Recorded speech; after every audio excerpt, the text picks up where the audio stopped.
एक बार देवताओं की पत्नियां सरस्वती, लक्ष्मी और पार्वती ने सुना कि पृथ्वी पर अनसुया जैसी पतिव्रता कोई नहीं है।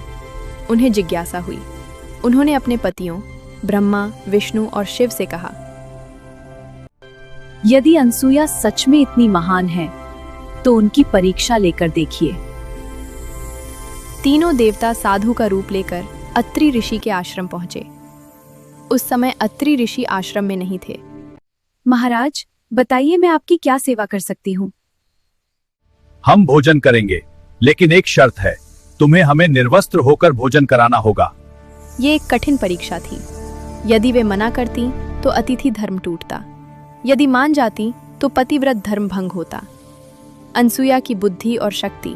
अनसुया ने ध्यान लगाया और समझ गई कि ये कोई साधारण साधु नहीं है।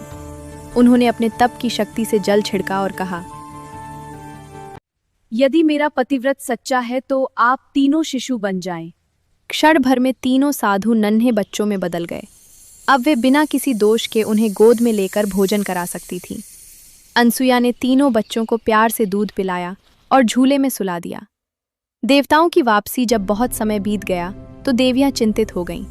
वे अत्रि ऋषि के आश्रम पहुंची और देखा कि उनके पति छोटे छोटे बच्चों के रूप में झूले में लेटे हैं। देवियां विनम्र होकर बोली, माता अनसुया, कृपया हमारे पतियों को उनके असली रूप में लौटा दीजिए। अनसुया मुस्कुराईं और उन्हें उनके दिव्य रूप में वापस कर दिया। तीनों देवता उनकी शक्ति से अत्यंत प्रसन्न हुए। तीनों देवताओं ने आशीर्वाद दिया कि वे एक पुत्र के रूप में उनके घर जन्म लेंगे, और उसी आशीर्वाद से जन्म हुआ दत्तात्रेय का। दत्तात्रेय को त्रिमूर्ति का संयुक्त अवतार माना जाता है। इस कथा का संदेश सच्चा धर्म, पवित्रता और बुद्धि से हर कठिन परिस्थिति का समाधान किया जा सकता है।